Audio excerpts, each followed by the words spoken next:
Keith, thank you. Michigan State Police are advising that people reconsider hitting the roads tonight in preparation of blizzard-like conditions. Local emergency responders are also figuring out how to prepare. News Channel 3's Mike Kravstig joins us in Paw Paw along Interstate 94 to give us a look at current conditions. Hey, Mike.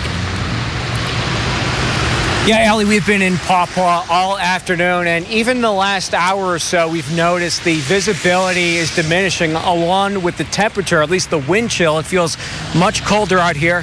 State police tell us by this evening the conditions will likely be bad enough where they advise that you should stay off the roads entirely. Police will be sweeping these secondary roads and interstates like this stretch of I-94 around the clock to respond to any possible emergencies. Several motorists, meanwhile, are telling us how they have driven out early to maybe go to family functions or to their loved ones for the holidays. But they say their goal today was to beat these storms.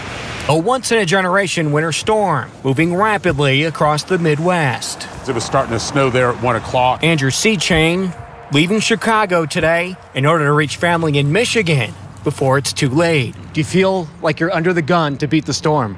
Oh, definitely. We're right in front of it. Michigan State Police are warning drivers to stay off the roads while the blizzard warning remains in effect. Leave as soon as possible. If you're planning to leave later this evening, we're asking you to seriously reconsider your travel plans. Roads will freeze overnight.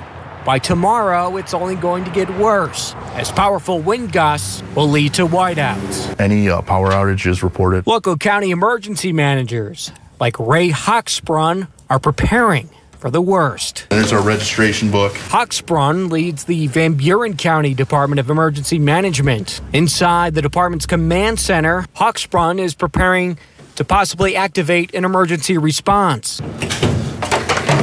He says a coordinated response may happen if the blizzard causes rolling power outages. Combination of severe icing of roadways, hampering public safety response, and then multiple areas that have power outages. MSP says extra personnel will be on the roads to handle emergency demand if necessary. If you're stranded, troopers say stay in your vehicle unless your life is in danger. This past week, unfortunately, we lost a gentleman that had been in a crash in which he survived. And he exited his vehicle just to check the damage. And unfortunately, he stepped into the path of another vehicle and he was killed. Now again, state police are advising people to stay off the road starting this evening, but they say if you have to drive, make sure you have an emergency preparedness kit at your disposal. Well, holiday travel could go from a headache to a nightmare as soon as tonight. Rachel Louise Just brings us an inside look at how road crews are preparing for the worst. When the snow is falling, our plows are running 24/7. And they will continue doing so even after the snow stops falling. We may not see clear roads like this for a while as a major winter storm takes aim at the entire state of Michigan.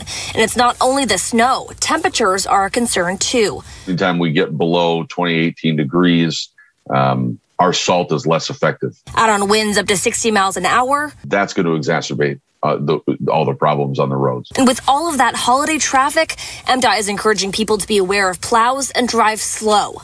Very slow. It really is going to boil down to speed. It really is. I think everything we do on the road over the next couple of days is really going to, double underscore drive an appropriate speed for the conditions. MDOT spokesman Nick Sharippa recommends leaving early and not trying to reach the speed limit. MDOT is in charge of about 9,600 miles of roads, a tiny fraction of the 126,000 miles of public roadway in the state. And the agency is only one of 616 different road agencies in Michigan, making cooperation key. There are a lot of hands at play here, right? There's a lot of agencies who are going to be working together side by side in many cases to get this cleared. And Sharippa says it's a matter of focusing on the parts of the state that need the most help. Trucks like this are going to be coming out from sheds all across the state. There's going to be 300 plows all across the state over the weekend, and I'm told by MDOT that they'll be deciding where each of those needs to go based on where the weather is the worst. So we may see some eastern plows coming west and vice versa. It all just depends on where it's hit hardest over the weekend. Sharippa says the strategy today has been hurry up and wait. We start making the shift from summer maintenance to winter maintenance in October, late October. So, we've been ready for a couple months for this. It's just a matter of the snow hitting the ground. Inside to keep them safe tonight. The biggest concern for outdoor pets, frostbite and hypothermia. And outdoor cats will need some extra shelter to keep warm. WSBT 22's Paige Barnes continues our live team coverage from the live desk. Paige, with tonight's wind chill, people really shouldn't have their pets outside for more than 10 minutes at a time. Bathroom breaks when temperatures dip below freezing should be kept to a minimum. You might have to go out more, but for shorter periods of time. Our four-legged friends might have more fur than us, but that doesn't mean they won't get cold. If you don't bring them inside, animal control officers could seize them for their safety. We don't want your husky out there. I don't care how much they love the snow. That weather is too cold for them. They might want to play and might, be stubborn wanting to come in, but bring them inside. When temperatures dip below freezing, ordinances say South Bend and St. Joseph County animals can't go outside unsupervised. We don't want animals getting lost in the storm because it might be near impossible to find them until everything blows over, and by that time it could be too late. After bringing them inside, it's important to clean their paws and fur for snow. Ice melt can get stuck in between paw pads and damage them. Brown says make sure to look for ice melt that's safe for pets. But it will still burn, even if you get it on like your hands or your feet and then you have to walk on it repeatedly. So just making sure that you clean that out, a warm washcloth or brushing it out softly. The cold air will also freeze blankets and outdoor water bowls. That's why SBARC and the county's Humane Society is offering free straw to keep the animals warm. Don't use towels or blankets because the cats will come in